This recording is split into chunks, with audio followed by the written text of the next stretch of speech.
Welcome to today's webinar, What's New in Shipping Solutions Export Software.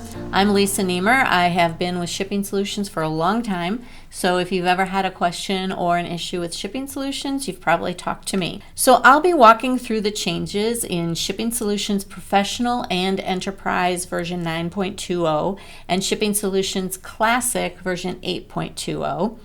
And I wanted to point out on our website where you can find this list. So if you just go here under Export Documentation Software and then go to Support and then scroll down, and there's a lot of good stuff on this screen. If you scroll down to Release History, this is where you will see all the different versions, and I believe David's going to put the link in the chat. But if you click on this one for version 9.20, you will see the changes here, and then if you just keep scrolling, you'll see the changes earlier for 919, 918, etc. If you just keep scrolling down. So I'm going to go over all these changes in 9.20, and they're the same in version 8.20 Classic, except there's a couple of things that aren't in Classic that I will mention as I go through it. So you can follow along, although I'm not going to go in exactly this order, but it'll be pretty close. You can see here is the version number. This is version 9.20.0. And I've logged in. So the first change that I want to tell you about is the updates to the IATA Shipper's Declaration of Dangerous Goods. And the changes made to that document took effect on January 1st. And so if we just take a look at that, now this is our list of documents. It's very long. And so I'll be throwing in little things as we go here that I tell people when I talk to them, but hopefully you all know about this filter button. If you click the filter button, you can uncheck the documents that you never use so that you can look at a much longer, shorter list when you go to the preview print email button. But I have all of them displayed here. And here's our IATA Dangerous Goods document. If I preview it, I'll just point out the changes. So one change was right here in this column heading where it says class or division, and it used to say subsidiary risk, and now it says subsidiary hazard. That was a change. Also down here, it used to say name and title of signatory. Now it just says name, and it used to say date and place, and now it just says date. So the other change we made was we used to have a heading here for 24-hour contact phone number. We took that off unless you have it filled in. So if you have filled it in, if I close this screen and I go down here to Dangerous Goods, IATA, if you have filled in the number here, it will still show up on the document.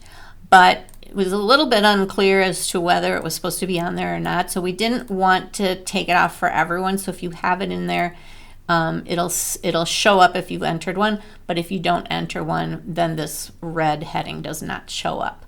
So fairly minor changes, but they are required by IATA. So you do need to install the new update if you do use these IATA Dangerous Goods documents.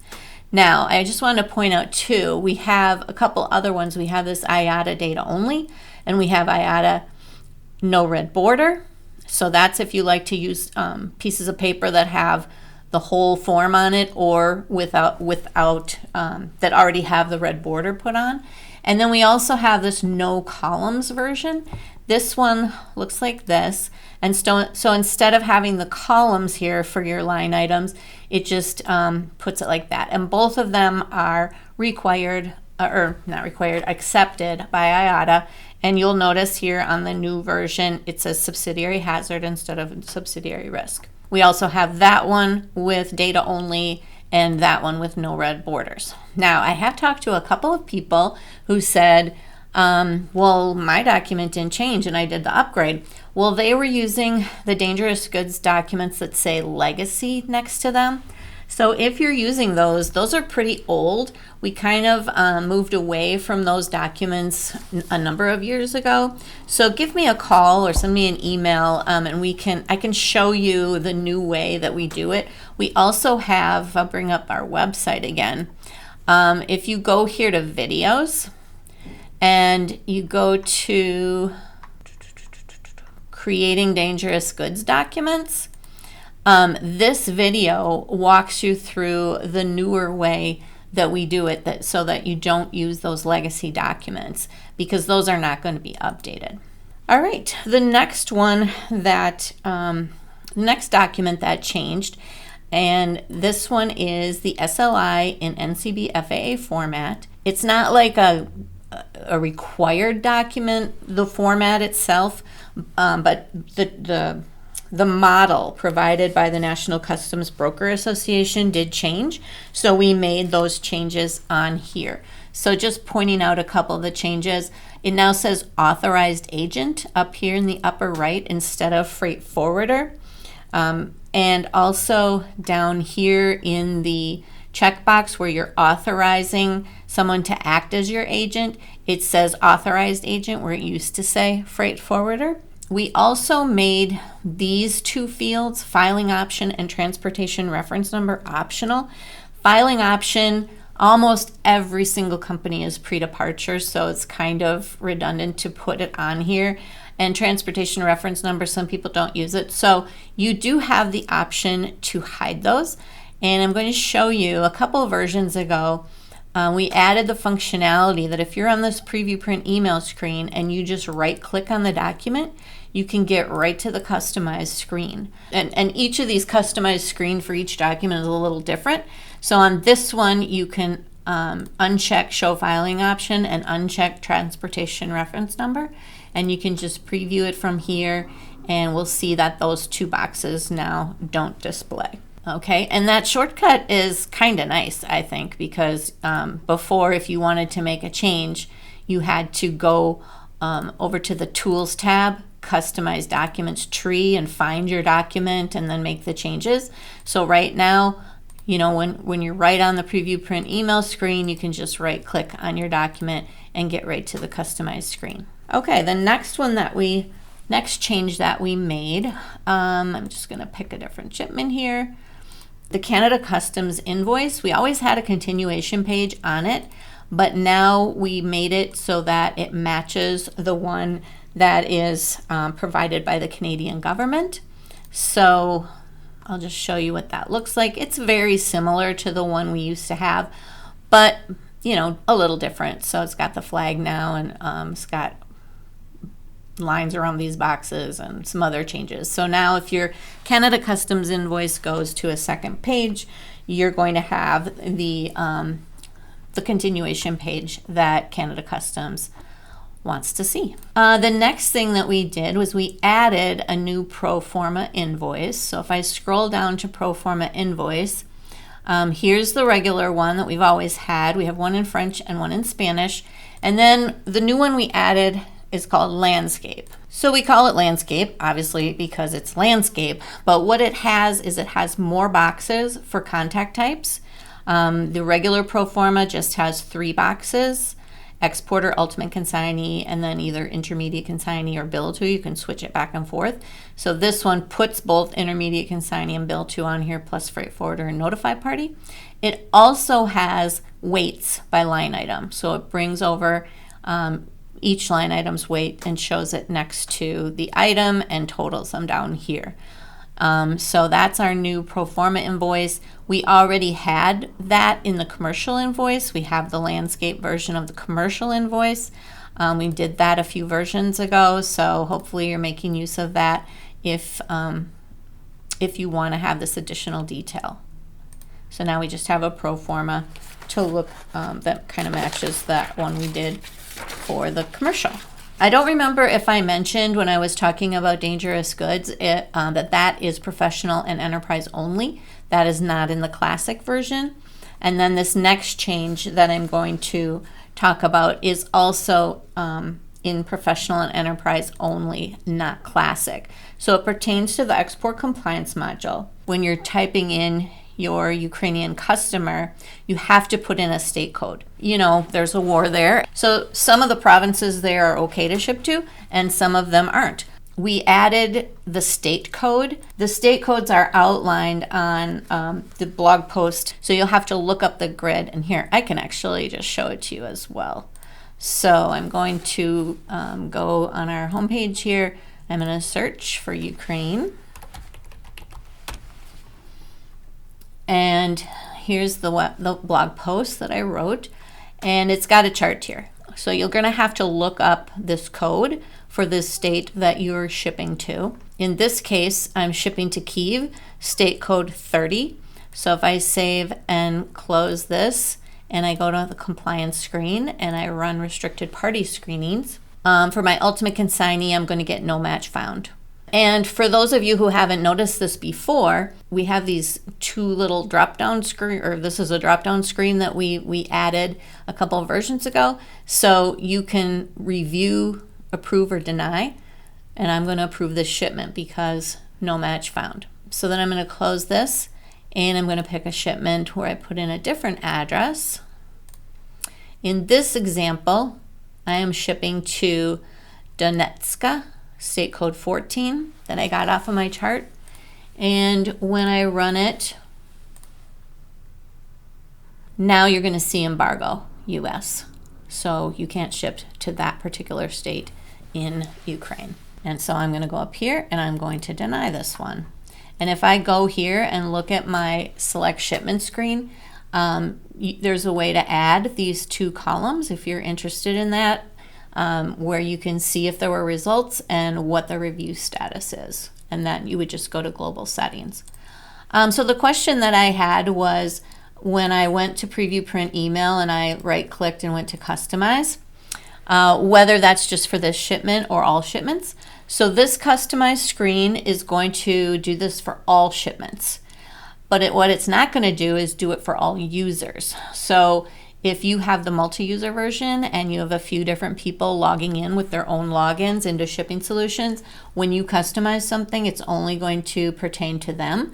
And you would have to do it for your other users as well to have the change take effect across your whole company. The next thing we did has to do with the packing list, and this came from feedback from customers that said we weren't allowing for enough precision in those numbers. So if I go to the packing list screen, these dimensions are in inches. And it used to be you could just put in the 18 and not the .456, .789, etc. So now you can have, I think, as many decimals as you want, or maybe up to 5. It's going to make it a lot more precise, especially when it's converting it to metric system as well. And you also can customize how much displays on the document. So I've entered 3 decimals here, but maybe when I go to my packing list document, now it's showing it. So and so centimeters, when it converts to centimeters, it's much more precise than when you were only able to put in 2, without any decimal. So, but maybe I don't want to display that many. So I can again right-click, customize, and down here, your decimals on centimeters can be changed, so that you can have up to 5. And you can do that on some of the other measurements as well. So if I go ahead and preview it now, so now it's down to 2. Okay, so that's just making the packing list a lot more precise.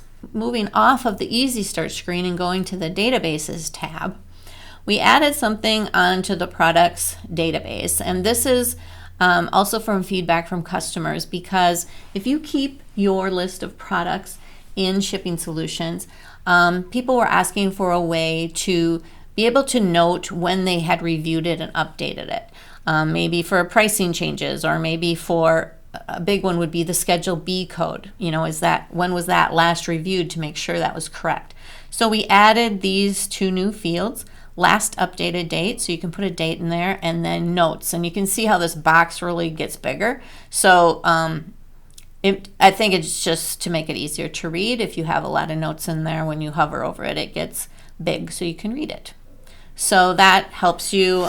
You can consider that part of your export compliance plan, because you're going through and making sure your Schedule B codes or your ECCNs or whatever are updated, and you can make note when you did that. One thing that I can't really demonstrate, but I will mention, is that we updated what version of Crystal Reports we're using with Shipping Solutions. So all of our documents are generated using Crystal Reports. We updated it to version 13.0.32. We had talked to some customers who have other programs that use Crystal Reports, and because of the older version of Crystal Reports we were using, it was conflicting with their other program. So hopefully now having a newer version of Crystal Reports will help that. Another thing that users asked for is when I go to the admin tab user accounts screen. We have some customers who've been using Shipping Solutions a long time and have a lot of users, so this list of users gets really long. So right now you can export your list of users to Excel, and then you can take a look at it and be able to see all in one place who your users are, and then you can modify the list, make it easier to look at the list. So it shows what group they're in, what their profile is, and their name. Another thing that we did regarding user accounts is, if I go over to Easy Start again, if I go to this shipment summary screen down here, some of you maybe have never clicked on this before, but we added at the very bottom here the shipment creator. So this one's just admin, but if you have different users, you'll be able to see whoever's logged into the software. That will be the name that's shown here. There's a lot of other information on here that you might find useful. Just know that it's there for your shipments. And then, of course, the change shipment options. There's certain things you can change. So you can change the shipment number. You can change the profile that the shipment is under. So if it was created under a default profile, but you want it now under a different profile, you can change it here. And then you just hit Update Shipment. So that's this little box down here. So another thing that we added was over here on the Utilities tab, there's a Generate Reports screen that you may or may not have ever come to. We have some list of like pre-made reports up here, and all you have to do is put in your date range. So you have 3 choices of dates to pick from, and then you can pick a date range, and then you can look at any of these reports. Well, we can look at this one because this is what I'm going to talk about. So this will show the screenings that have been run for each shipment and the date that they were run and who ran them. So this is kind of another thing for your export compliance program that you can use. But if you want to have more detail, we have this section down here that lets you dump data into Excel so that you can slice and dice it more. And so you click Manage Excel Reports, and then you can add a new one. I added one called Screening Report.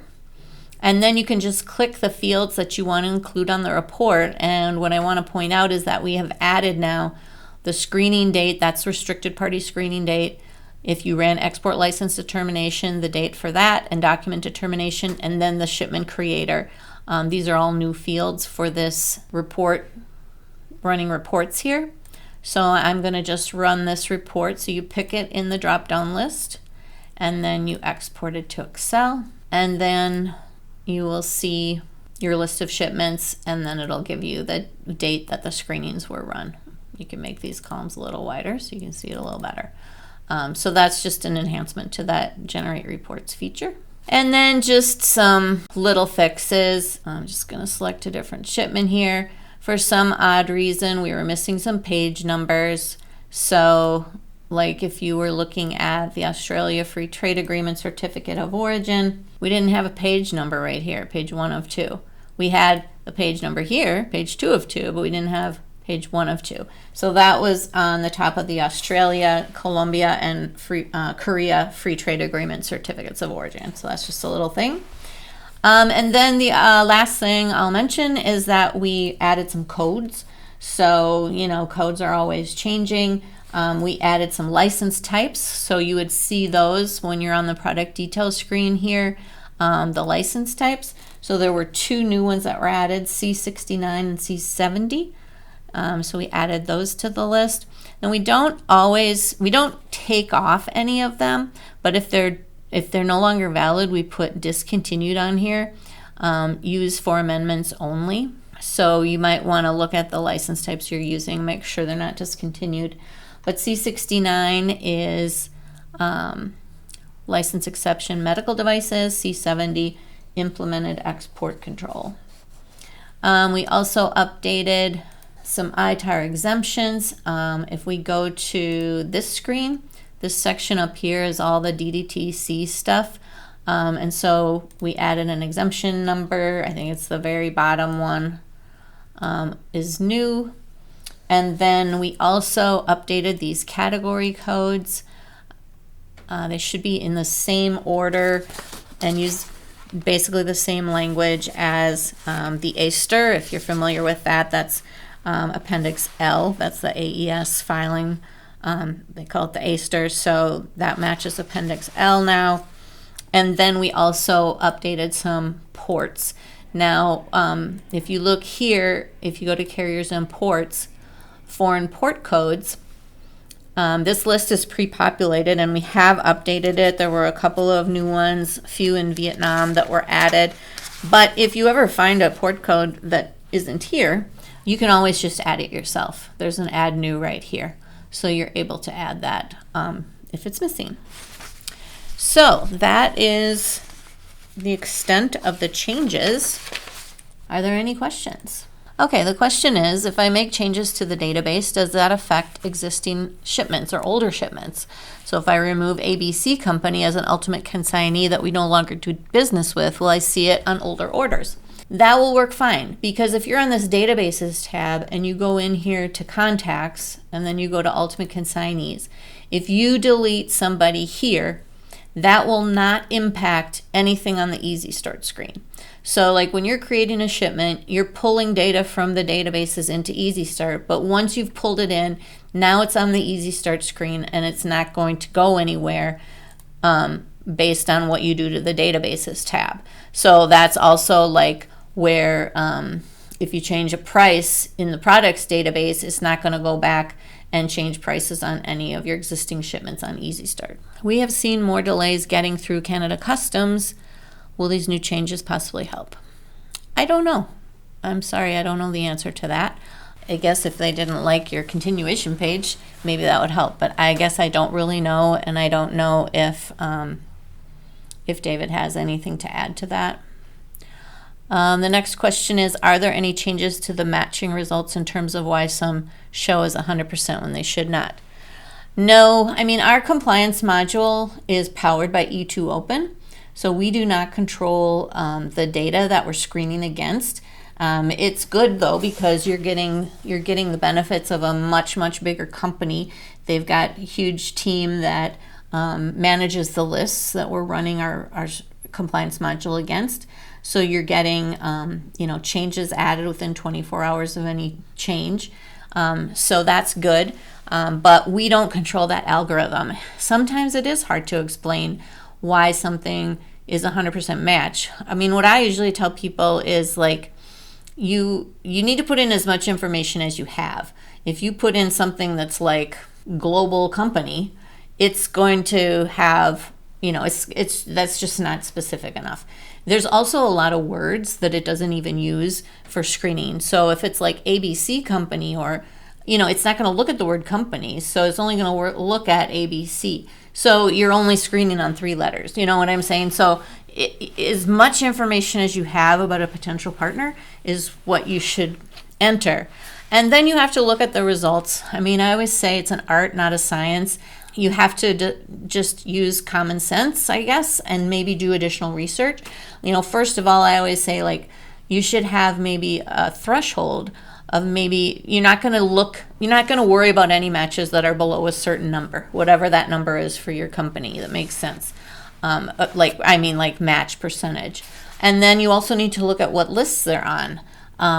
If they're on lists that aren't US lists, then you could disregard those results. If it is a US list, you might want to do further research if it looks like it could be a potential match. So it's a tool that does help you screen against those lists, but it's certainly not a perfect science. Okay, so someone wanted me to go over the packing list again. Sure. So I went to the packing list screen, and the only change that we made here was that now you can enter the inches up here in the dimensions boxes with decimal places. And let's see how many you can put in. So you can put in as many as you want, it looks like. But when you show it on the document, it's only going to show, well, and it rounded to 5 here, and it's only going to show up to 5.